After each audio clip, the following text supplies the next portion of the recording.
ഓം ശ്രീ മാത്രേ നമ. ഓം ശ്രീ ഗുരുഭ്യോ നമ. ലളിതാ സഹസ്രനാമത്തിന്റെ നാമാർത്ഥങ്ങളിൽ ചിന്തിച്ചുകൊണ്ടിരിക്കുകയാണ് നമ്മൾ. അപ്പം ഈ ഭക്തി എന്ന് പറയുന്ന ആ ഒരു ഏറ്റവും ഉയർന്ന ഭാവത്തിലെ ഭക്തിയിലൂടെയുള്ള ജ്ഞാനം, ആ നാമങ്ങളിലൂടെയാണ് നമ്മൾ കടന്നു പൊയ്ക്കൊണ്ടിരിക്കുന്നത്. ഇപ്പൊ ലാസ്റ്റിൽ നമ്മൾ ആ ഒരു എന്താ പറയാ, ഭക്തിവശ്യ ഭയാപഹ 121 നാമത്തിലാണ് കഴിഞ്ഞ പ്രാവശ്യം നിർത്തിയത്. അവിടുന്ന് വീണ്ടും നമ്മൾ തുടരുകയാണ്. 122 നാമം ശാംഭവി. വളരെ ഉയർന്ന ഒരു നാമമാണിത്. ശാംഭവി, ശം നൽകുന്നവൾ. ശം എന്ന് പറഞ്ഞാൽ സുഖം, ശുഭം എന്നൊക്കെ നമുക്ക് പറയാം. ഇപ്പൊ യോഗ സാധനയിലെ ഘട്ടങ്ങളിൽ ഉണ്ടാകുന്ന മനസ്സിന്റെ ശുഭാവസ്ഥ. നമുക്ക് ശിവന്റെ വേറൊരു പേരാണ് ശംഭു, അല്ലെ? ശാംഭവി എന്ന് പറഞ്ഞാൽ ശിവ. അപ്പോ ശംഭുവിന്റെ പത്നിയായിരിക്കുന്നവൾ ശാംഭവി. ശം അഥവാ മോക്ഷസുഖം തരുന്നവൻ ശംഭു. ഇപ്പൊ ശാംഭവി ദേവി സത്വഗുണ സ്വരൂപിണി, അല്ലെ? വെളുത്ത നിറം, രുദ്രപത്നിയാണ്. ആ ഒരു സാമവേദമായിരിക്കുന്ന ഉത്തരാംനായ മന്ത്രങ്ങളുടെ പ്രഭവ സ്ഥാനമാണ്. നവരാത്രി, നവാവരണം, ചണ്ഡികാ ഹോമം, സുവാസിനി പൂജ, കന്യാപൂജ, വടുക പൂജ ഇവയിലെല്ലാം തന്നെ 8 വയസ്സായ പെൺകുട്ടിയാണ് നമ്മൾ ശാംഭവി എന്ന് പറയുന്നത്. 2 വയസ്സ് മുതൽ 10 വയസ്സ് വരെയുള്ള കുട്ടികളെ പൂജിക്കുന്നത്. അതായത് കുമാരി എന്ന് പറഞ്ഞാൽ 3 വയസ്സുള്ള കുട്ടി. ആ ഒരു എന്താ പറയാ, ആ ഒരു കല്യാണി 4 വയസ്സ്, 3 വയസ്സ് ധൃതി, 5 വയസ്സ് രോഹിണി, 6 വയസ്സ് കാളിക, 7 വയസ്സ് ചണ്ഡിക, 8 വയസ്സ് ശാംഭവി, 9 വയസ്സ് ദുർഗ, 10 വയസ്സ് സുഭദ്ര. അപ്പൊ ഇങ്ങനെ ചണ്ഡികാ ഹോമത്തില്, ആ ഒരു കന്യകാ ഹോമത്തില് ചൊല്ലുന്ന ശാംഭവി ശ്ലോകം അതാണ് വളരെ പ്രസിദ്ധമായിരിക്കുന്ന സദാനന്ദകരീം ശാന്താം സർവദേവ നമസ്കൃതാം ഭൂതാത്മികാം ലക്ഷ്മീം ശാംഭവീം പൂജയാമ്യഹം. ഇപ്പൊ യോഗശാസ്ത്രത്തില് ശാംഭവി മുദ്ര എന്ന് പറഞ്ഞാല് കണ്ണ് ഇമ വെട്ടാതെ ആ ഒരു ബാഹ്യദൃഷ്ടി, അന്തർദൃഷ്ടി ഇവയാണ് നമ്മൾ ശാംഭവി മുദ്രയിൽ ഇരിക്കുന്നവളെയാണ് നമ്മൾ ശാംഭവി എന്ന് പറയുന്നത്. അതായത് കണ്ണിന്റെ ഇമ അനക്കാതെ കണ്ണ് തുറന്നിരിക്കും, പക്ഷെ ബഹിർദൃഷ്ടി അല്ല. പുറത്ത് നോക്കുമ്പോൾ നമ്മൾ അങ്ങനെ കാണും, പക്ഷെ അകത്തേക്ക് മാത്രം ശ്രദ്ധിച്ചിരിക്കുന്നവൾ. ഇപ്പൊ ശാംഭവി മുദ്ര ഏറ്റവും ഉയർന്ന മുദ്രയാണ്. അപ്പോ ഗുരു ശിഷ്യന് ദീക്ഷ കൊടുക്കുമ്പോൾ മന്ത്രോപദേശം ചെയ്യും. ദീയതേ ശിവസായുജ്യം ക്ഷീയതേ പാപബന്ധനം. അപ്പൊ ദീക്ഷ 3 തരത്തിലുണ്ട്. ഒരു ശാക്തി, ആ ഒരു ശക്തി പ്രവേശനം കൊണ്ട് കൊടുക്കുന്ന ദീക്ഷയെ നമ്മൾ ശാക്തി എന്ന് പറയും. ശാംഭവി എന്ന് പറഞ്ഞാല് ആ ചരണവിന്യാസത്തില് ശാംഭവി, മാന്ത്രി എന്ന് പറഞ്ഞാല് മന്ത്രോപദേശത്താല് മാന്ത്രി. അപ്പൊ ഇതില് ശാംഭവി ദീക്ഷയില് ശിഷ്യന്റെ തലയില് ഗുരു കാമേശ്വരിമാരുടെ ആ ശുക്ല രക്തചരണങ്ങളെ ഭാവന ചെയ്ത് ആ ഒരു സാമ്യ വീര ദീക്ഷ പ്രകാശിപ്പിച്ചു കൊടുക്കുകയാണ്. അപ്പൊ മഹാഷോഡശ ന്യാസമാണ് ഇവിടെ ചെയ്യുന്നത്. ശുദ്ധ ജ്ഞാനവിദ്യാം ശാംഭവി വിദ്യ പരശാംഭവി. ഇപ്പൊ ശിവനെയും ദേവിയും ആ ഒരു ഉയർന്ന തലത്തിൽ കണ്ട് ഗുരു ശിഷ്യന് കൊടുക്കുന്ന ദീക്ഷയാണ് ശാംഭവി ദീക്ഷ എന്ന് പറയുന്നത്. അപ്പോ ശാംഭവി എന്നുള്ള ആ ഒരു വാക്ക് തന്നെ, അതായത് ശംഭുവിൽ നിന്നുണ്ടായിട്ടുള്ള ശക്തി ശാംഭവി, അല്ലെ? അപ്പൊ ശാംഭവി എന്നാല് നീല പൂക്കളുള്ള ഒരു ദർഭപ്പുല്ല് എന്ന അർത്ഥമുണ്ട്. ദർഭപ്പുല്ല് ഗണപതിക്ക് പൂജയിലുള്ള പ്രാധാന്യം വളരെ വലുതാണ്, നമുക്കറിയാം, അല്ലെ? എവിടെ ഗണപതി പൂജ ഉണ്ടെങ്കിലും ദർഭയില്ലാതെ പൂജയില്ല. പക്ഷെ ആ ഒരു പുഷ്പിക്കുന്നു എന്ന ഒറ്റ കാരണം കൊണ്ട് ശാംഭവി എന്ന ദർഭയെ പൂജയ്ക്ക് എടുക്കാറില്ല. കാരണം ശാംഭവി സ്വയം ദർഭകളുടെ മാതാവാണ്. അപ്പൊ അഗ്നിക്ക് ആ ഒരു കുളിരാണ് ദർഭ. അപ്പൊ അനലാസുരനെ വിഴുങ്ങിയ ഗണപതിക്ക് തണുപ്പിന് വേണ്ടി ദർഭയാണ് ഉപയോഗപ്പെട്ടത്. അന്നു മുതൽക്കാണ് ദർഭ മഹാത്മ്യം ഉയർന്നതും ഗണപതിക്ക് പ്രിയപ്പെട്ടതായിട്ട് മാറിയതും. അങ്ങനെയുള്ളതിന്റെ മാതാവ് എന്നാൽ സസ്യവർഗങ്ങളുടെ തന്നെ മാതാവാണെന്ന് അർത്ഥം. അപ്പൊ ആളിക്കത്തുന്ന ആ ഒരു ജ്ഞാനാഗ്നി, ആ ഒരു കുളിര് പകരുന്ന ദർഭ, അത് ശാംഭവി മാതാവ് തന്നെയാണെന്ന് പറയുന്നു. ഇനി ശംഭുവിൽ നിന്ന് സംഭവിച്ചവൾ ശാംഭവി. ഇത് ശിവപുത്രിയായി മാറിയ കാളിയാകാം, ശിവഭക്തിയായ പാർവതിയാകാം. ശംഭുവിനെ അനുഗ്രഹദായനാക്കുന്നത് ശാംഭവിയാണ്. രണ്ടും തമ്മിൽ വ്യത്യാസമില്ല. ശ്രീ ശങ്കര ഭഗവത് പാദർ സൗന്ദര്യലഹരിയിൽ പറയണു, അല്ലയോ ജനനി, സൂര്യചന്ദ്രന്മാരെ സ്തനങ്ങളാക്കി അവിടുന്ന് ധരിച്ചിരിക്കുന്ന ശരീരം ശംഭുവിൻ്റെയും ശംഭുവിൻ്റെ അനവദ്യമാകുന്ന ശരീരം അവിടുന്നും ആളുന്ന ഒരേ വ്യക്തി തന്നെയാണ്. ഇപ്പൊ ശിവശക്തി സംയോഗത്തിലാണ് സദാശിവശക്തികള്. അപ്പൊ അങ്ങനെ രണ്ടുപേരും പരമാനന്ദമാകുന്ന ആ ഒരു സമരസത്തെ പ്രാപിക്കുന്നു. ഇപ്പൊ ശിവഭക്തരുടെ മാതാവ് എല്ലാം ശാംഭവി തന്നെയാണ്. ഇപ്പൊ ശിവഭക്തന്മാരെ ശാംഭവർ എന്നാണ് പറയാറുള്ളത്. ഇപ്പൊ ശിവഭക്തന്മാരുടെ മാതാവാണ് ശാംഭവി. ഇപ്പൊ ശിവമാകുന്ന മംഗളത്തെ ആരാണോ പിതാവായിട്ട് കാണുന്നത് അവർക്ക് മാതൃഭാവമാണ് ശാംഭവി. അപ്പൊ ഭക്താനുഗ്രഹ സ്വരൂപമാണ് ശാംഭവി സ്വരൂപം എന്ന് പറയുന്നത്. ആ ഒരു ദയയും അനുഗ്രഹവുമാണ് ശാംഭവി. ഇപ്പൊ നവരാത്രിയിലെ നവകന്യക പൂജയില് 8 വയസ്സുള്ള കുട്ടിയുടെ നാമം ശാംഭവി എന്നുള്ളതാണ്. ഇപ്പൊ ദേവിയുടെ കാളി സ്വരൂപമാണ് ശാംഭവി. വാത്സല്യത്തിന്റെ മൂർത്തിമത് ഭാവമായിരിക്കുന്ന ഭദ്രകാളിയാണിത്. ഈ ദേവിയുടെ നൃത്തത്തിനാണ് ഗണപതി ഇലത്താളവും നന്ദികേശ്വരൻ കോലവാദ്യവും വായിക്കുന്നത്. ഇപ്പൊ ശാംഭവി എന്നൊരു യോഗമുദ്രയുണ്ട്. 2 കണ്ണുകളും ആജ്ഞാചക്രത്തിലൂന്നി കൈ രണ്ടും ഒന്നിനു മീതെ വച്ച് ചമ്രം പടിഞ്ഞിരിക്കുന്ന അവസ്ഥയാണിത്. ഈ സമയം കണ്ണുകൾ പൂർണ്ണമായിട്ട് അടയില്ല, അല്ലേ? നിംലീത നേത്രങ്ങളോടുകൂടി ഇരിക്കുന്നത് ശാംഭവി മുദ്രയിലാണ്. ബോധമണ്ഡലത്തിലെ മറ്റെല്ലാ ചക്രങ്ങളും ഉണർന്നു കഴിയുമ്പോൾ ദയ എന്നുള്ള വികാരത്തെ പരിപൂർണമായിട്ട് സ്വീകരിക്കാൻ സജ്ജമായ അവസ്ഥയാണിത്. ഇപ്പൊ കൃപ പൂർണമായ അവസ്ഥ. ഈ യോഗാവസ്ഥയെ പരമശിവന്റെ ധ്യാന രൂപത്തിലുള്ള ചിത്രത്തെ ശ്രദ്ധിച്ചാൽ നമുക്ക് മനസ്സിലാകും. ഇപ്പൊ ശാംഭവി മുദ്രയിലാണ് കുണ്ടലിനി ധ്യാനം പൂർണ്ണമാകുന്നത്.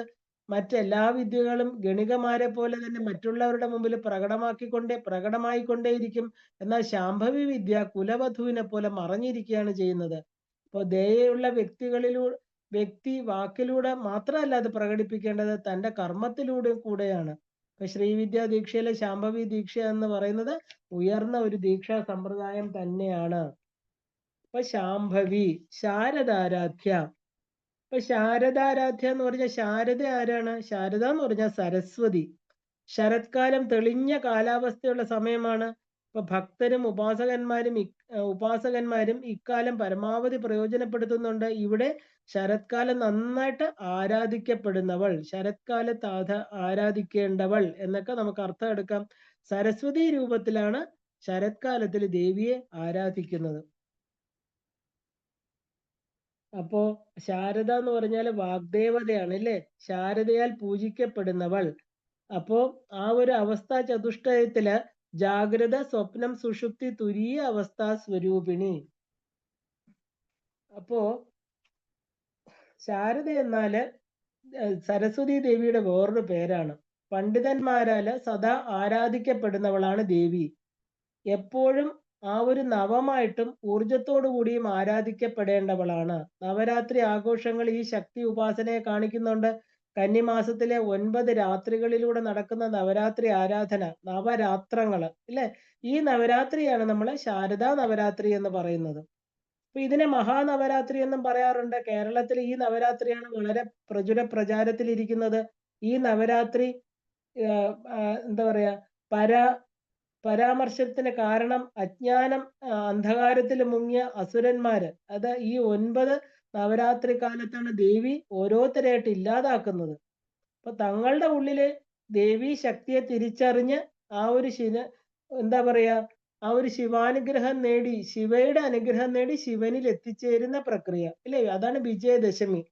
എങ്ങനെയാ വിജയം നമ്മൾ ഉണ്ടാകുന്നത്? ഒരു ഭക്തന് തൻ്റെ ഉള്ളിലുള്ള ശത്രുക്കളെ ഇല്ലാതാക്കുമ്പോൾ, അല്ലേ? ദേവി പല രൂപത്തിൽ വന്ന്, ദേവി മഹാത്മ്യത്തിൽ നമുക്കറിയാം, ആ 13 അധ്യായത്തിൽ ദേവി പല രൂപത്തിൽ വന്ന് എന്താ പറയാ, നമ്മുടെ ഉള്ളില് ഓരോ ഭക്തരുടെയും ഉള്ളിലുള്ള ആ ഒരു അസുരന്മാരെ ഇല്ലാതാക്കുകയാണ്. അപ്പൊ ഇത് അജ്ഞാനമാണ്, അല്ലേ? അജ്ഞാനത്തിന്റെ മുകളില് ആ ഒരു അനുഗ്രഹ വർഷം ചൊരിഞ്ഞ് ജ്ഞാനത്തെ പ്രദാനം ചെയ്യുന്നവളാണ് ദേവി എന്നർത്ഥം. അപ്പൊ ഈ നവരാത്രിയിൽ ഓരോ ഭക്തനും ദേവിയെ തിരിച്ചറിയണം, അല്ലേ? ആ ഒരു ശിവാനുഗ്രഹം കൊണ്ട് ഉന്മത്തനായ മഹിഷാസുരനെ നിഗ്രഹിക്കാനായിട്ട് കാത്യായനി ദേവി 9 ഭാവങ്ങളോടെ 9 ദിവസം യുദ്ധം ചെയ്യുന്നു. ആ 9ാമത്തെ ദിവസം രാത്രി നെഞ്ചത്ത് തറച്ചു കയറിയ ശൂലത്തിന്റെ ആഘാത നിമിത്തം പോത്തിന്റെ മഹിഷ രൂപത്തിൽ നിന്ന് ആ ഒരു പാതി നിർഗമിച്ച ആ ഒരു മനുഷ്യ ശരീരവുമായിട്ട് മഹിഷാസുരൻ മരിച്ചു വീണ് ദേവി അവിടെ ആ ഒരു മഹിഷാസുരന്റെ മുകളിൽ പാദത്തെ വെച്ചുകൊണ്ട് നിൽക്കുന്ന ആ മനോഹര രൂപം നമുക്ക് എല്ലാ നവരാത്രിയിലും ഏറ്റവും ഉയർന്ന ആ ഒരു പോസ്റ്ററായിട്ട് നമ്മൾ കാണുന്നത് ഈ രൂപമാണ് അല്ലേ. തന്ത്രശാസ്ത്രം അനുസരിച്ച് രാവിലെ വിഷ്ണുവും പ്രദോഷത്തിൽ ശിവനും രാത്രിയിൽ ശക്തിയുമാണ് ആരാധിക്കപ്പെടേണ്ടത്. ആ ഒരു പുതിയ രാത്രി അഥവാ നവരാത്രി ദേവി പ്രാധാന്യത്തെയാണ് കാണിക്കുന്നത്. മനുഷ്യന്റെ ആ ഒരു തണുത്ത മനസ്സിൽ ശക്തി ആരാധനയിലൂടെ അഗ്നിയെ ഉണർത്തുകയാണ്. കൂടാതെ ബ്രഹ്മമുഹൂർത്തത്തിലെ സൂര്യോദയത്തില് മുൻപ് ഗണപതി ആരാധനയുണ്ട്.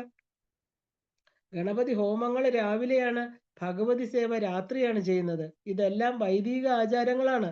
ഭക്തൻ എല്ലാ സമയവും ജപത്തിന് അനുയോജ്യം തന്നെയാണ്. ലളിതാ സഹസ്രനാമം പോലെയുള്ള ആ ഒരു മന്ത്രബദ്ധമായ സ്തോത്രങ്ങൾ വൈകിട്ട്, സന്ധ്യയ്ക്ക്, രാത്രി ഒക്കെ ചെയ്യുന്നതാണ് ഉത്തമമായിട്ട് പറയുന്നത്. അപ്പൊ നവരാത്രികള് ഓരോ മാസവും ഉണ്ട്. അതിൽ പ്രധാനം 5 രാത്രികളാണ്. അതായത് മാർച്ച് മുതൽ ഏപ്രിൽ വരെ വരുന്ന വസന്ത നവരാത്രി സുദർശനകുമാരന്റെ കഥയോടനുബന്ധിച്ചതാണ് ഈ നവരാത്രി. 2 മിഥുന മാസത്തിൽ വരുന്ന ആഷാഢ നവരാത്രി സപ്തമാതൃക്കളിൽ ഒരാളായിരിക്കുന്ന വാരാഹി ദേവിക്ക് പ്രാധാന്യമുള്ള നവരാത്രിയാണിത്. ഈ നവരാത്രിക്ക് ഗുപ്ത നവരാത്രി എന്ന് അറിയപ്പെടുന്നുണ്ട്. അപ്പൊ ദേവിയുടെ ശാകംബരി, ശതാക്ഷി എന്നീ ഭാവങ്ങളൊക്കെ തന്നെ ഈ സമയത്താണ് ആരാധിക്കപ്പെടുന്നത്. അപ്പൊ അടുത്തത് ശാരദാ നവരാത്രിയാണ്. ശരത്കാലം, അതായത് സെപ്റ്റംബർ ഒക്ടോബർ മാസത്തില്, അതായത് കന്നിമാസത്തില് സാധാരണയായിട്ട് വരാറുള്ളതാണ് ഈ നവരാത്രി.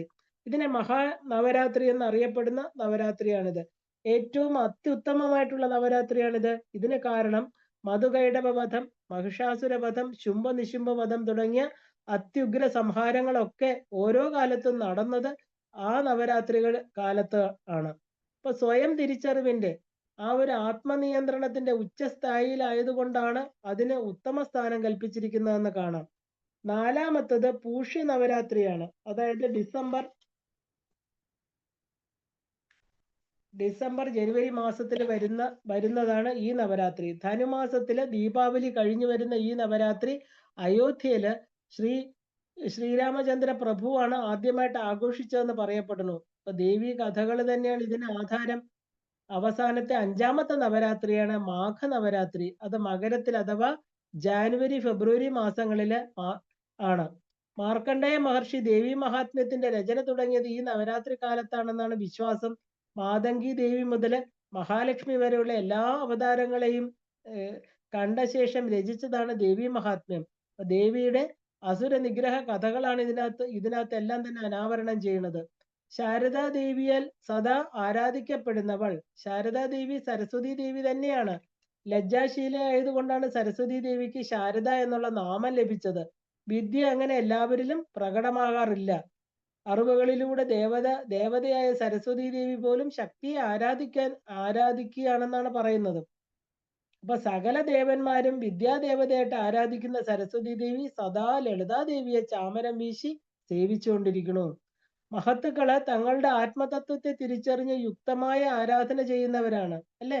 ശൃംഗേരിയിലെ ആ ശാരദാപീഠവും ജഗദ്ഗുരു ശങ്കരാചാര്യ സ്വാമികളെയും ഇത്തരുണത്തിൽ നമ്മൾ സ്മരിച്ചേ മതിയാകൂ. മണ്ഡലമിശ്രനും ജഗദ്ഗുരു ശ്രീ ശങ്കരാചാര്യ സ്വാമികളും വാദപ്രതിവാദത്തിൽ ഏർപ്പെട്ട് പരാജയപ്പെട്ട സുരേശ്വരൻ എന്ന പേര് സ്വീകരിച്ച് ശങ്കര ശിഷ്യനായി മാറിയ കഥ ഏവർക്കും സുപരിചിതമാണ്. പിന്നീട് മണ്ഡലമിശ്രൻ ഭാര്യയായ ഉദയഭാരതി ശങ്കരാചാര്യ ശിക്ഷയാകുന്നത് ശങ്കരാചാര്യ ശിഷ്യയാകാൻ ആഗ്രഹിച്ചെങ്കിലും അദ്ദേഹം ആ ഒരു വിദുഷിക്കും പണ്ഡിതയായി അവരെ സ്വീകരിച്ചില്ല. വിദുഷിയും പണ്ഡിതയുമായിരുന്നു അവര്. ഉഭയഭാരതി ശ്രീ ശങ്കരനെ സംവാദത്തിന് ക്ഷണിച്ചു. തോറ്റവർ വിജയയുടെ അനുയായിയായിരിക്കണം. അങ്ങനെ സംവാദത്തിൽ തോറ്റ ആ ഒരു ഉദയഭാരതി ആ ഒരു നിബന്ധന പോലെ ഉദയഭാരതി അദ്ദേഹത്തെ പിന്തുടർന്നുകൊണ്ടിരുന്നു. ഈ ഉഭയഭാരതി സാക്ഷാൽ ശാരദാദേവി ആയിരുന്നു എന്ന് പറയപ്പെടുന്നു. അത് പൂർണ്ണമായി മനസ്സിലാക്കിയിരുന്നു ആദിശങ്കര സ്വാമികൾക്ക്. അതിനാൽ താൻ പോകുന്ന ഓരോയിടത്തും ശാരദാദേവിക്ക് ഉത്തമമായ സ്ഥലം തേടിക്കൊണ്ടിരിക്കുകയായിരുന്നു ശങ്കരാചാര്യർ. അങ്ങനെ ശൃംഗേരിയില് തുങ്കാ നദീതടത്തില് അതിവിചിത്രമായ ഒരു കാഴ്ച അദ്ദേഹം കാണുകയാണ്. ആചാര്യസ്വാമികൾ അവിടെ കണ്ടത് എന്താണ്? അവിടെ ചൂടുകൊണ്ട് തളർന്ന ഒരു തവളയെ പത്തി ഉയർത്തി കുടപിടിച്ച് നദിയിലേക്ക് ആനയിക്കുന്ന ഒരു സർപ്പം. നദിയിലേക്ക് തവളയെ സുരക്ഷിതമായിട്ട് സർപ്പം തിരിച്ചയച്ചിട്ട് ഇഴഞ്ഞു പോകുന്നു. നമുക്കറിയാം തവളയും സർപ്പവുമായിട്ടുള്ള ബന്ധം ഇല്ലേ? സർപ്പത്തിന്റെ ആഹാരമാണ് തവള. അഭൗമമായ ആ ദൃശ്യം കണ്ട് ഭഗവത്പാദർ കോരി തരിച്ചു നിന്നു. ഈ ദൃശ്യം കണ്ടപ്പോൾ ഇതിലും യോജിച്ച ഒരു സ്ഥലം വേറെ ഇല്ല. ദേവിയുടെ പ്രതിഷ്ഠയ്ക്കായിട്ട് ഇനി ഇതിലും മംഗളകരമായിട്ടൊരു സ്ഥലമില്ല എന്ന് അദ്ദേഹം തിരിച്ചറിഞ്ഞു. യാതൊരു വേർതിരിവില്ലാതെ മൈത്രി ഭാവത്തിലുള്ള ശത്രുക്കള്. ശ്രീ ശങ്കരാചാര്യ സ്വാമികൾ ദേവിയോട് പറഞ്ഞു, അമ്മേ ഇവിടെ നിൽക്കണേ, ഞാൻ കുളി കഴിഞ്ഞു വന്ന് വേണ്ട കാര്യങ്ങൾ ചെയ്യാം. ദേവി സമ്മതിച്ചു. അങ്ങനെ തുങ്ക നദി മുറിച്ചു നീന്തിയ ഭഗവത്പാദർ കുറച്ചു കാലം പ്രാർത്ഥനാ നിരതനായി എന്നും ദേവി നിന്നിടത്ത് തന്നെ ലയിച്ചു പോയി എന്നും അവിടെ ശാരദാപീഠം നിർമ്മിച്ചു എന്നും ഐതിഹ്യം. ഏറ്റവും പ്രസിദ്ധമായ സരസ്വതി ക്ഷേത്രമാണ് ശാരദാപീഠം. ഇനി ശ്രീ ശങ്കരൻ കീഴടക്കിയ സർവജ്ഞപീഠവും ശാരദാപീഠവും എന്ന് അറിയപ്പെടുന്നുണ്ട്. അത് കാശ്മീരിലാണുള്ളത്. അപ്പോ ഈ ഒരൊറ്റ നാമം തന്നെ ദേവിയുടെ പല കഥകളാണ് നമുക്ക് മനസ്സിലാക്കി തരുന്നത് അല്ലേ? അപ്പോ ശാരദാരാധ്യ എന്നുള്ള നാമം കഴിഞ്ഞാൽ ശർവാണി, 124 നാമമാണ് ശർവാണി. സർവഭഗ്നി, സർവ ജീവരാശികളെയും പ്രളയകാലത്ത് സംഹരിക്കുന്നവനാണ് ശർവൻ എന്ന് പറയുന്ന ശിവൻ. അപ്പോ ആ ഒരു എന്താ പറയാ, ശർവൻ, ശർവാണി എന്ന് പറഞ്ഞാൽ എന്താ? ആ ഒരു ദേവി ശക്തി സ്വരൂപിണി, ശിവന്റെ ശക്തിയായിട്ടിരിക്കുന്നവൾ. അപ്പോ ഇവിടെ ശർവൻ എന്ന് പറഞ്ഞ രാശി രൂപമാണ് അല്ലെ? ശർവൻ. അപ്പൊ ശർവാണി രാശി സ്വരൂപിണി. അപ്പൊ ഒരു ശർവാണി ശിവ. ശർവ എന്ന് പറഞ്ഞാല് ഹിംസിക്കുക എന്നൊരർത്ഥമുണ്ട്. ബലപ്രയോഗത്തിലൂടെ അക്രമത്തെ കീഴ്പ്പെടുത്തുക. ബലപ്രയോഗത്തിലൂടെ, അതായത് വിക്രമത്തിലൂടെ അക്രമത്തെ കീഴ്പ്പെടുത്തുന്നവൾ ശർവാണി. അപ്പൊ ശർവന്റെ സ്ത്രീരൂപമായിട്ടുള്ളവൾ ശർവാണി അല്ലെ? ഇനി ശിവനും വിഷ്ണുവിനും ശർവൻ എന്ന പേരുണ്ട്. സ്ഥിതി, ആ ഒരു എന്താ പറയാ, സ്ഥിതികാരകനാണ് വിഷ്ണു അല്ലെ? സംഹാരത്തിന്റെ അടിസ്ഥാനം രുദ്രനാണ്. അപ്പോ ശർവാണി എന്ന് പറഞ്ഞാല് രണ്ടിന്റെയും അടിസ്ഥാനമായിട്ട് പറയാം. അതായത് ചക്രത്തെയും വഹിക്കുന്നതിനെയും യോജിപ്പിക്കുന്നത് അതിന്റെ ആ ഒരു അയ്യാണ് അല്ലെ? അതിന്റെ അത് ഊരുമ്പോ ചക്രവും വണ്ടിയും രണ്ടായിട്ട് മാറും. ഇപ്പൊ ശർവൻ എന്ന നാമത്തിന് ഹിംസിക്കുന്നവൻ എന്ന അർത്ഥമുള്ള ശർവനെ ശിവനായിട്ട് കാണണം നമ്മള്. ശർവനായ ശിവനെ ഇഹലോകവുമായിട്ട് ബന്ധിപ്പിക്കുന്നത് ശർവാണിയിലൂടെയാണെന്ന് അർത്ഥം. ഇപ്പൊ ശിവന്റെ പഞ്ചരൂപങ്ങള്, അതായത് ശിവൻ, സദാശിവൻ, മഹാദേവൻ, പശുപതി, കാമേശ്വരൻ, ഇങ്ങനെ 5 രൂപങ്ങളുണ്ട് ശിവന്. ഇതിലെ പഞ്ചഭൂതങ്ങളുമായിട്ട് ബന്ധിക്കുമ്പോൾ പഞ്ചഭാവങ്ങളായിട്ട് തീരണു. ആ ഒരു ഭവം, ഭീമം, ശർവം, ഉഗ്രം, രൗദ്രം എന്നിങ്ങനെയാണ് ശിവന്റെ ഭാവങ്ങൾ. ഭവം എന്ന് പറഞ്ഞാൽ ജലം, ഭീമം എന്ന് പറഞ്ഞാൽ ആകാശം, ശർവം എന്ന ഭൂമി, ഉഗ്രം എന്ന വായു, രൗദ്രം എന്നാൽ അഗ്നി. അപ്പോ സൂര്യനും ചന്ദ്രനും ആത്മാവും ചേർന്ന ശിവന്റെ പൂർണ്ണ രൂപം, അഷ്ടമൂർത്തി. അപ്പൊ അതില് ശർവന്റെ പത്നിയായിരിക്കുന്നവൾ ശർവാണി. നമ്മളെ നിലനിർത്തുന്ന ഭൂമി ദേവി തന്നെയാണ് അല്ലെ? ലിംഗപുരാണം അനുസരിച്ച് അവരുടെ പുത്രനാണ് ചൊവ്വാഗ്രഹം. ജീവജാലങ്ങളുടെ ജനിമൃതികൾ ഈ ഭൂമിയിൽ മാത്രമേ ഉണ്ടാകുന്നുള്ളൂ. ആ ഒരു മൃതിയിലൂടെ മാത്രമേ ഭൂമി അഭിവൃദ്ധി പ്രാപിക്കുന്നുള്ളൂ. സൗന്ദര്യലഹരിയില് സരസ്വതി ദേവിയുടെ വീണ വാദനം കേട്ടുകൊണ്ട് തുഷ്ടി പ്രാപിക്കുന്ന ദേവി ഭാവത്തെ വർണ്ണിക്കുന്നുണ്ട്.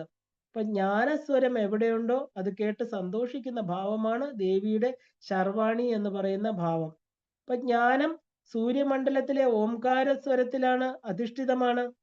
അപ്പൊ ജ്ഞാനം ശ്രവിച്ച് തന്നില് ഒളിഞ്ഞു കിടക്കുന്ന ശക്തികളെ ഉണർത്തുന്ന ഭൂമി. അത് സൃഷ്ടിയുടെ രഹസ്യമാണ്.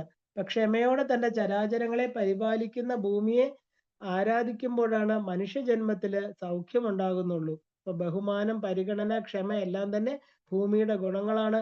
മനുഷ്യനും ഇത് ബാധകമാണ്. അപ്പോ ശാംഭവി, ശാരദാരാധ്യ, ശർവാണി. അടുത്ത നാമം ശർമ്മദായിനി, ശർമ്മത്തെ നൽകുന്നവൾ. ശർമ്മം എന്ന് പറഞ്ഞാൽ സുഖം തന്നെയാണ്, അനുഗ്രഹം എന്നൊക്കെ പറയാം. അപ്പൊ ആ ഒരു സുഖത്തെ തരുന്നവൾ ശർമ്മദായിനി. ശർമ്മ എന്നാല് ആ ഒരു ബ്രഹ്മസുഖം നമുക്ക് എടുക്കാം. പരമമായിരിക്കുന്ന സുഖത്തെ തരുന്നവൾ ശർമ്മദായിനി.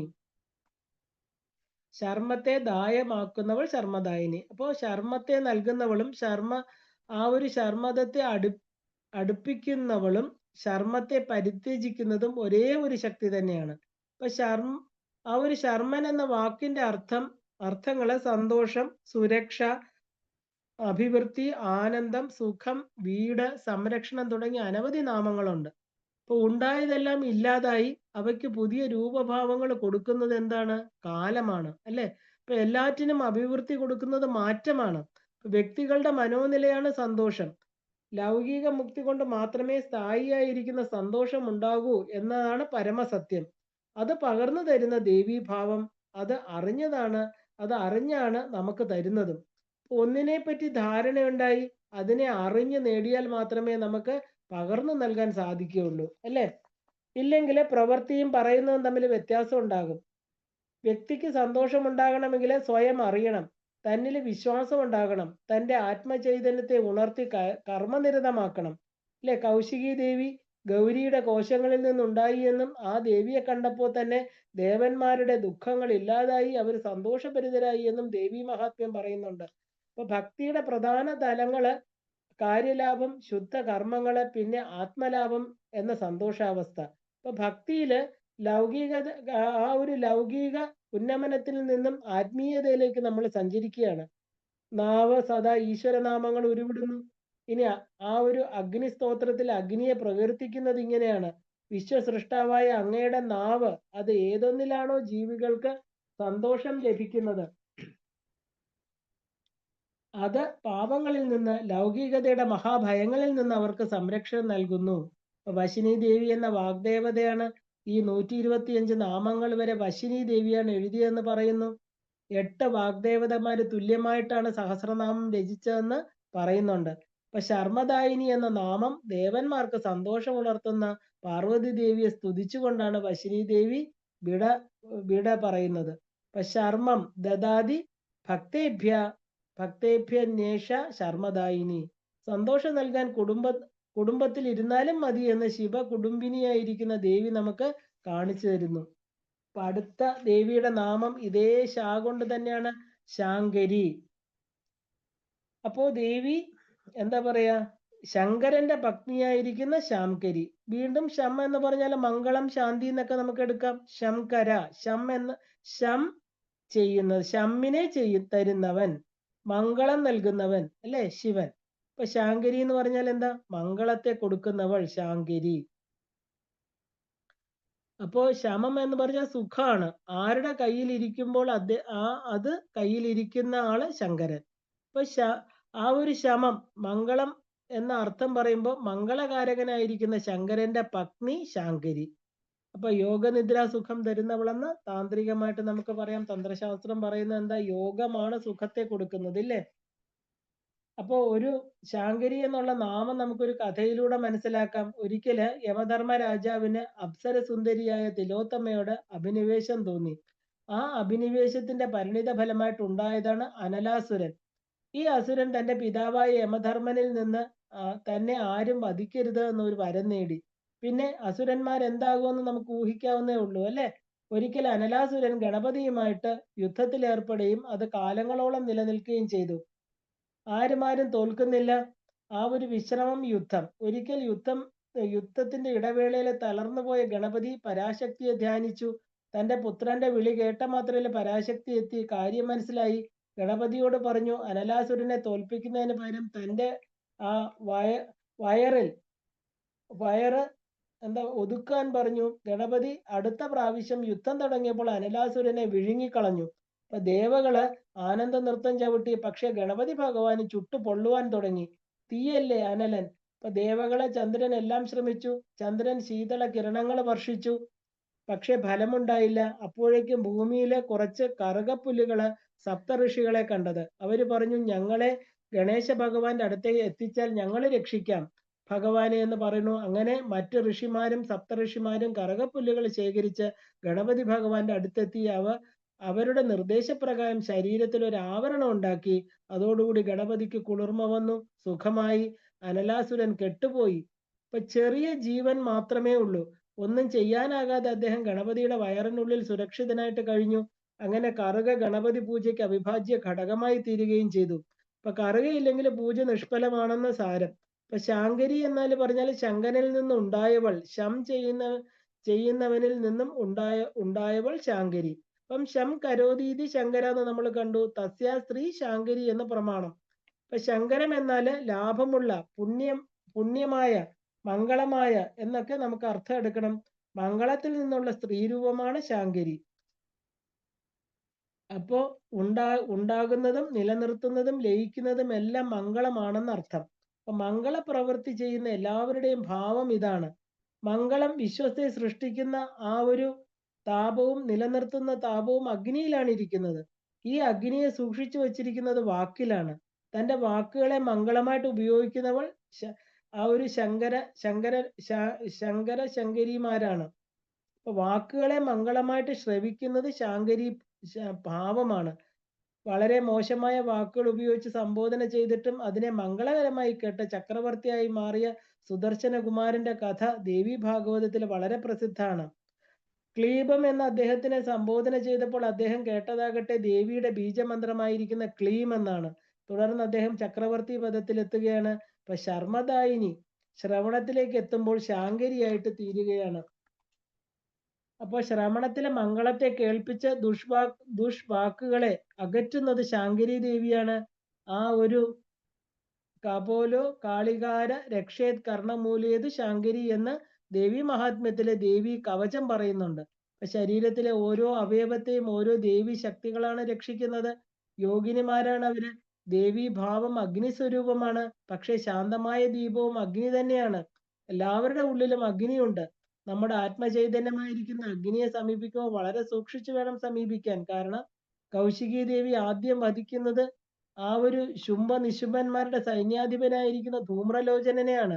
ഭയത്തോടെ ദേവിയെ സമീപിച്ച ധൂമ്രലോചനൻ ദേവിയും ഹും എന്നുള്ള നിശ്വാസം കൊണ്ട് തന്നെ ഭസ്മീകരിച്ചു. ധൂമ്രലോചനൻ ധൂമമായിട്ട് തീരാൻ കാരണം ദേവിയുടെ ശാങ്കരി പ്രഭാവം തന്നെയാണ്. ഇനി അങ്ങോട്ടുള്ള 250 നാമം വരെ പറയുന്നത് വാഗ്ദേവതയായിരിക്കുന്ന കാമേശ്വരി ദേവിയാണ് ദേവിയെ സ്തുതിക്കുന്നത്. അപ്പോ ശാങ്കരി, അടുത്തത് ശ്രീകരി. ശ്രീകരി എന്ന് പറഞ്ഞാല് ശ്രീ ഐശ്വര്യം, കരി എന്ന് പറഞ്ഞാൽ ചെയ്യുന്നവൾ, ഐശ്വര്യത്തെ തരുന്നവൾ. അപ്പൊ ശ്രീ എന്ന് പറഞ്ഞാൽ ഐശ്വര്യം, ലക്ഷ്മി, ധനം, മംഗളം, ശോഭ, അല്ലേ? ആ ഒരു ഗാംഭീര്യം, സൗന്ദര്യം, പ്രഭ ഇതെല്ലാം തന്നെ തന്ന് ശ്രീമത്തായവരിൽ ചേർക്കുന്നവൾ ശ്രീകരി. അപ്പൊ വിഷ്ണുവും ദേവിയും അഭിന്നരാണ്, അല്ലെ? ദേവി ശ്രീകരി, നാരായണി, ഗോവിന്ദരൂപിണി, വൈഷ്ണവി, മുകുന്ദ, വിഷ്ണുരൂപിണി. ലളിതാ സഹസ്രനാമത്തിൽ തന്നെ പല പ്രാവശ്യം ദേവിയെ വിഷ്ണു സ്വരൂപിണി എന്ന് പറയുന്നുണ്ട്, അല്ലെ? ശരിക്കും ശരാചരാത്മകം വിശ്വം വിഷ്ണുരേവന സംശയ വിഷ്ണു സാക്ഷാൽ ഉമാദേവി സാബി ദേവി ശിവസ്വയം. അപ്പൊ എല്ലാവരും പറയുന്ന അല്ല ഇത്, എല്ലാ പുരാണത്തിലും ദേവി വിഷ്ണു രൂപിണിയാണ് എന്ന് പറയണം. അപ്പൊ ആ ശ്രീക്ക് കാരണമായിട്ടുള്ളവളാണ് ശ്രീകരി എന്ന് പറയുന്നത്. അപ്പൊ ശ്രീയെ പ്രദാനം ചെയ്യുന്നവൾ, ശ്രീക്ക് കാരണമായവൾ. ഇപ്പൊ ശ്രീകരൻ എന്ന മഹാവിഷ്ണുവിന് മറ്റൊരു പേരുണ്ട്. കാരണം പാലനം എന്ന ശ്രീ ചെയ്യുന്നത് കൊണ്ട് ആ ഒരു വിഷ്ണു ഭഗവാനെ നമ്മൾ ശ്രീകരൻ എന്ന് പറയാറുണ്ട്. അതുകൊണ്ടാണ് ശ്രീ തന്നെ വിഷ്ണു ഭക്തിയായിട്ട് കൂടെ ഉണ്ട് എന്ന് പറയാറുള്ളത്. അപ്പൊ ശ്രീയെ സൃഷ്ടിച്ച മാതാവ് ശ്രീമാതാവ്, അല്ലെ? അങ്ങനെയാണ് ലളിതാ സഹസ്രനാമം തുടങ്ങുന്നത്, ശ്രീമാതാ ശ്രീ മഹാരാജ്ഞി എന്ന്. അപ്പൊ സദാ മംഗളമരുളുന്നവൾ ശ്രീകരി. അങ്ങനെയുള്ള ലക്ഷ്മി ഭഗവതിയുടെ മാതാവായിട്ടുള്ളവൾ. അപ്പോ ആ ഒരു ലളിതാദേവി ശ്രീയെ പ്രദാനം ചെയ്യണം, അല്ലെ? ചെയ്തേ പറ്റൂ. കാരണം ശ്രീക്ക് വിഷം എന്നൊരു അർത്ഥമുണ്ട്. ഹലാഹല വിഷമായിരിക്കുന്ന ശ്രീയെ കണ്ടത്തിൽ സൂക്ഷിച്ച മഹാദേവൻ ശ്രീകണ്ഠനാണ്. ആ വിഷത്തെ ആ ശ്രീകരമായി നിലനിർത്തിയത് പത്നിയായിരിക്കുന്ന പാർവതീദേവിയാണ്. ആസക്തി എന്ന വിഷത്തെ അകറ്റി പുറത്ത് വിടാതെ കണ്ടത്തിൽ തന്നെ പിടിച്ചു നിർത്തുന്നവളാണ് ദേവി. എല്ലാ മനുഷ്യരിലും ഇതുണ്ട്. ഇതിനെ നശിപ്പിച്ചാൽ മാത്രമേ ശ്രീകരനായിട്ട് തീരുന്നുള്ളൂ, അല്ലെ? പിന്നെ ലോക നന്മയ്ക്കായിട്ട് പ്രവർത്തിക്കുന്നു. വ്യക്തികള് സ്വകർമ്മങ്ങളിലൂടെയാണ് ശ്രീ ആർജിക്കേണ്ടതെന്ന് വ്യക്തമാണ്. ഇപ്പൊ ചെയ്യുന്ന കർമ്മത്തിൽ ശ്രീ ഉണ്ടെങ്കിൽ ആ ഒരു ഫലത്തിലും അതുണ്ടാകും.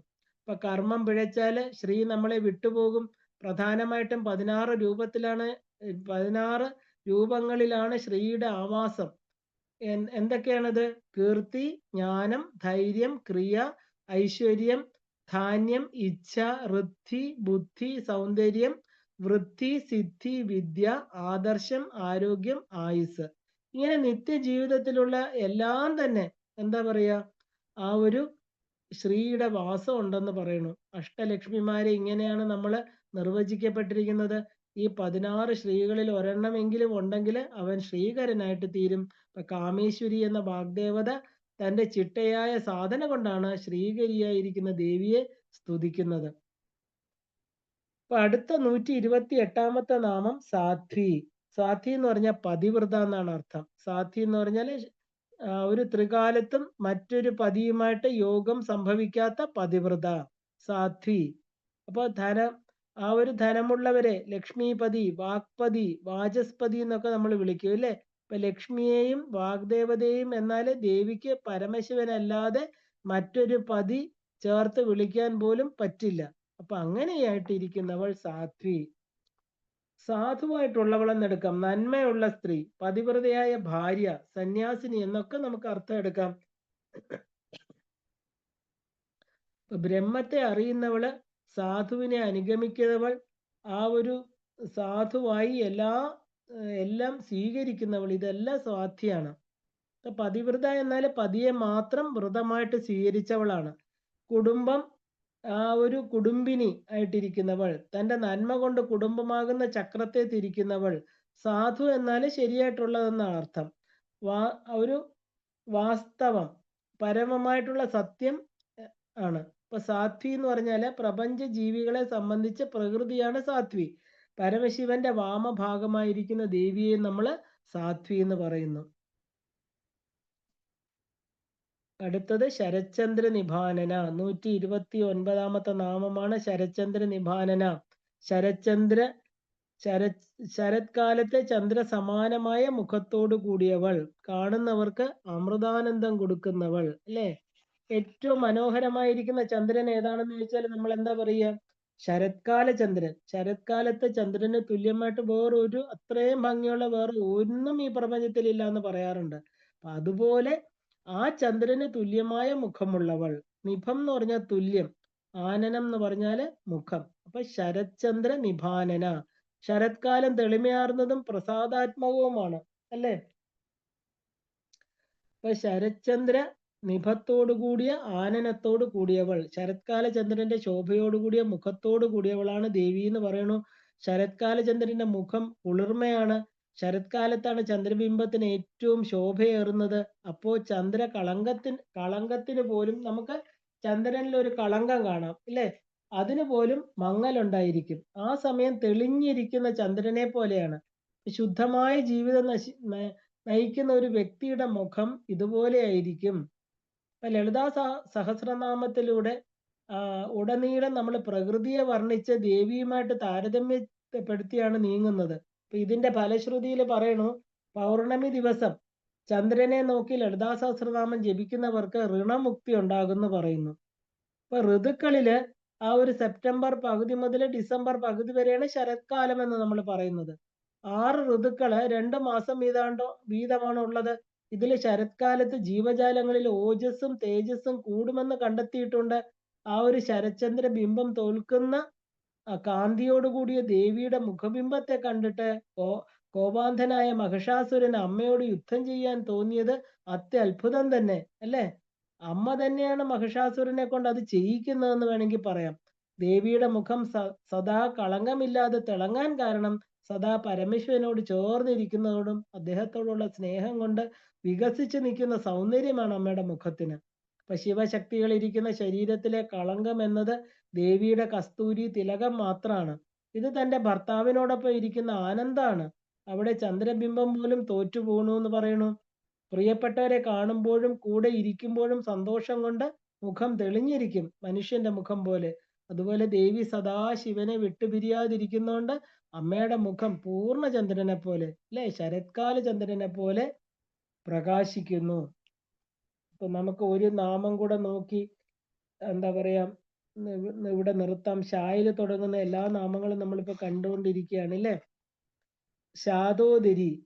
അപ്പൊ ശാദോദരി 130ാമത്തെ നാമാണ്. വയറൊതുങ്ങിയ രൂപമുള്ളവൾ. ശാദം എന്ന് പറഞ്ഞാൽ കൃശമായ ഒതുങ്ങിയ ഉദരം. ഉദരം എന്ന് പറഞ്ഞാൽ വയറ്. ഇപ്പൊ ഹിമവാന്റെ പുത്രി എന്ന അർത്ഥമുണ്ട് ഇവിടെ. ഇപ്പൊ ശതം എന്ന് പറഞ്ഞാൽ 100 കണക്കിന്, ഉദരം എന്ന് പറഞ്ഞാൽ ഗുഹ. അപ്പൊ 100 കണക്കിന് ഗുഹമുള്ള പർവ്വതരാജനാണ് ശാദോദരനായിരിക്കുന്ന ഹിമവാൻ. ഇപ്പൊ ശാദോദരന്റെ പുത്രി ശാദോദരി അല്ലേ? ഇന്നത്തെ ഉത്തരാഖണ്ഡ് പ്രദേശത്തെ ഏറ്റവും വലിയ രാജ്യം ആണിരുന്ന രാജാവായിരുന്നു ഹിമവാൻ. ഇപ്പൊ ഹിമാലയത്തിനോട് ചേർന്ന മറ്റൊരു സാമ്രാജ്യത്തിന്റെ ഒരു പ്രജാധിപനായിരുന്നു ദക്ഷൻ. അപ്പോ ഒട്ടിയ വയറോടുകൂടി അതിസുന്ദരിയായിട്ടിരിക്കുന്നവൾ ശാതോദരി. അപ്പോ നൂറുകണക്കിന് ഗുഹകൾ നിറഞ്ഞ ഹിമവാന്റെ പുത്രി. ഇതിനൊക്കെ താന്ത്രികമായിട്ട് ഒരുപാട് അർത്ഥങ്ങൾ നമുക്ക് എടുക്കാം. എങ്കിലും നമുക്ക് നാമാർത്ഥങ്ങൾ നോക്കുമ്പോൾ ശാതമായ ഉദരമുള്ളവൾ എന്ന് തന്നെ നമുക്ക് എടുക്കണം. കാരണം ശതകണക്കിന് ഉദരമുള്ളവൻ ശാതോദരൻ.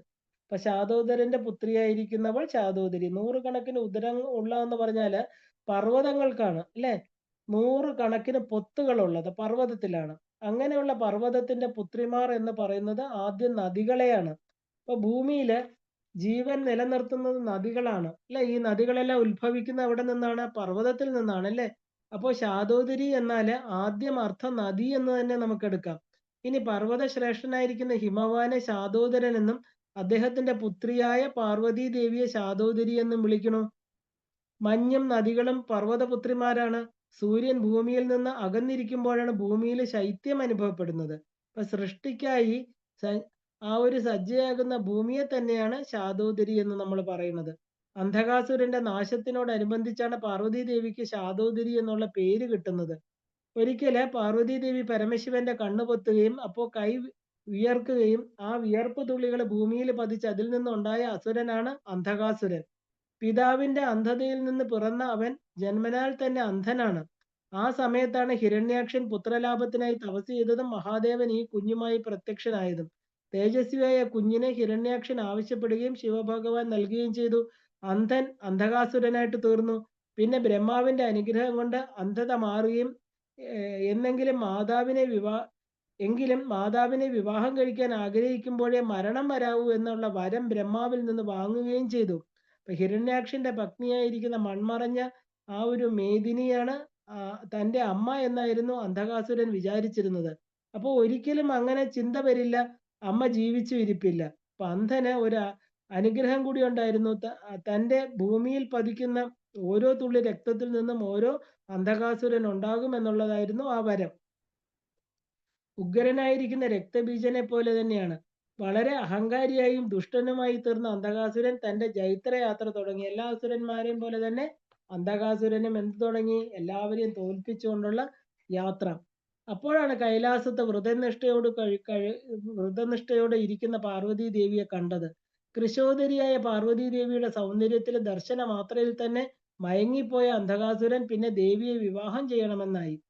മറ്റൊരാളുടെ പത്നിയാണെന്ന് അറിഞ്ഞിട്ടും യാതൊരു മാറ്റവും ഉണ്ടായില്ല ഈ അസുരനില്. ദേവിയുടെ പതിയെ വധിച്ചിട്ട് സ്വന്തമാക്കുമെന്നായി അയാള്.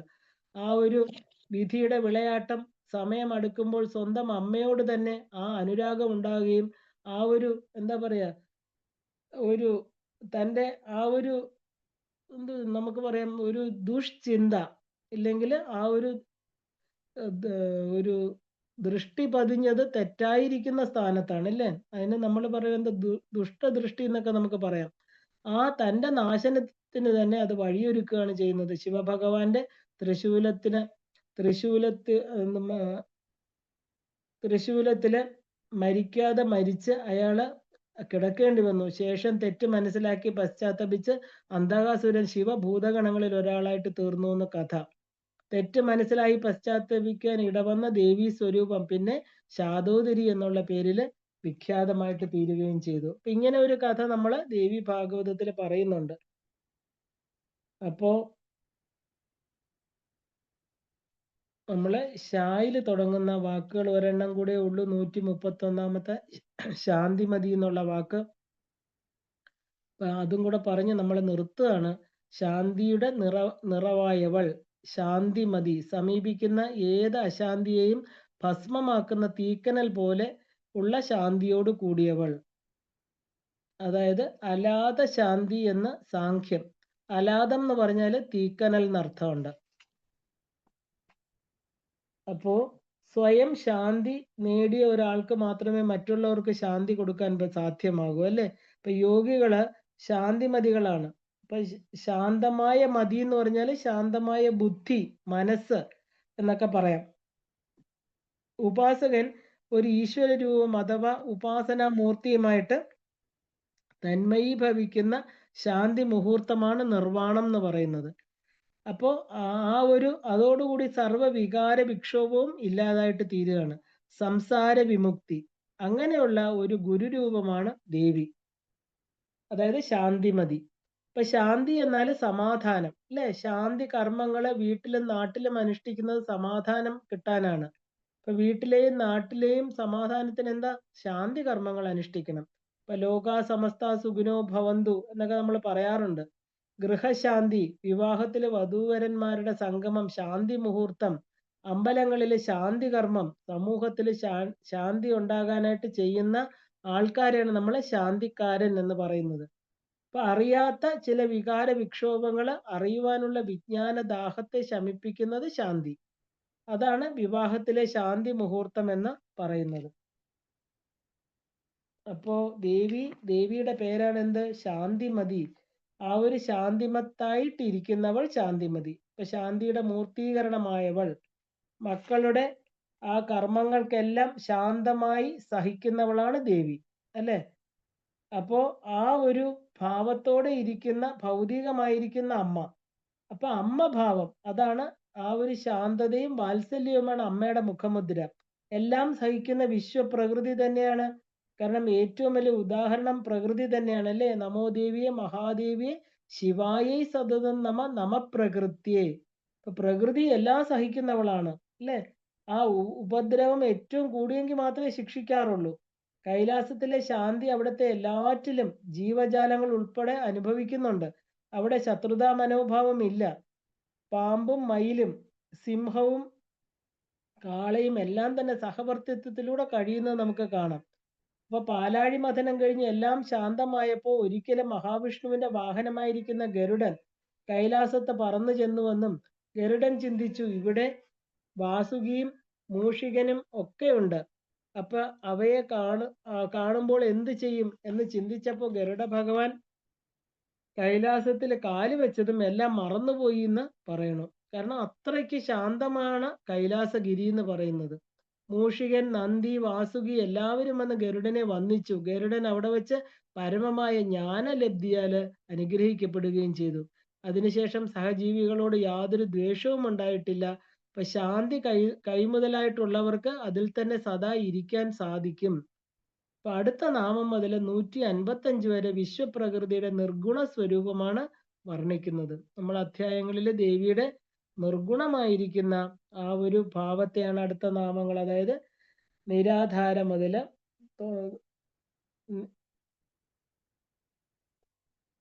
നിർലേപ, നിർമ്മല, നിത്യ, നിരാകാര, നിരാകുല, നിർഗുണ, നിഷ്കള, ശാന്ത, നിഷ്കാമ, നിരുപപ്ലവ എന്നുള്ള എല്ലാ നാമങ്ങളും തന്നെ അമ്മയുടെ നിർവികാര ഭാവത്തെയാണ് കാണിക്കുന്നത്. അത് ദേവിയുടെ അടുത്ത ഇപ്പൊ നമ്മൾ സചേതനമായിട്ടുള്ളതും ചേതന ഇല്ലാത്തതായിട്ടുള്ള നിർഗുണ ഭാവവും എല്ലാം അമ്മയുടെ ഓരോ ഭാവങ്ങൾക്ക് ഓരോ പ്രസക്തിയാണ്, അല്ലേ? അപ്പൊ ഉപാസനാ മാർഗത്തിൽ പ്രവേശിക്കുന്നവർക്ക് ദേവിയുടെ ഈ എല്ലാ ഭാവങ്ങളും അറിഞ്ഞെങ്കിൽ മാത്രമേ ഇതിലൂടെ സഞ്ചരിച്ച് അവസാനം മുക്തിപദമായിരിക്കുന്ന ശിവശക്തി ഐക്യരൂപിണി ലളിതാംബിക എന്നുള്ള ആ ബൈന്ദവ സ്ഥാനത്ത് അവിടെ നിന്ന് ഉയർന്ന ആ ഒരു ഗുരുസ്ഥാനത്ത്, അല്ലെ? 12 ദളങ്ങളുള്ള താമരയിലെ ഗുരുരൂപിണിയായിട്ട് അമ്മ സദാശിവനുമായിട്ടിരിക്കുന്ന ആ തത്വത്തിൽ നമുക്ക് എത്തിച്ചേരാൻ സാധിക്കുകയുള്ളൂ. ഇപ്പൊ ദേവിയുടെ എല്ലാ ഭാവങ്ങളെയും അതാത് രീതിയിൽ തന്നെ ഉൾക്കൊണ്ട് അനുഭവിച്ച് അറിയും തോറും നമ്മൾ ദേവിയുമായിട്ട് അടുക്കുക ചെയ്യുന്നത്.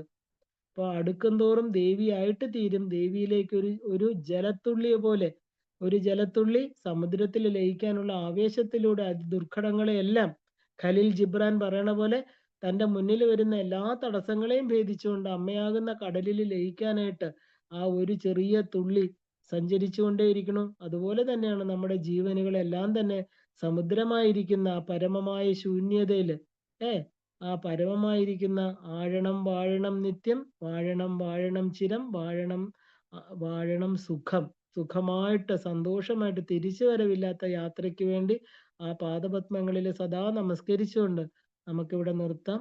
എല്ലാവർക്കും ശ്രീമാത്രേ നമഃ. ഭക്തിം ഭാഗ്യം യശജ്ഞാതിം വിദ്യാബുദ്ധിം ശ്രീയമ്പലം ആയുഷ്യം മുക്തി ആരോഗ്യം ദേഹിമേ പരമേശ്വരി. ശ്രീമാത്രേ നമഃ.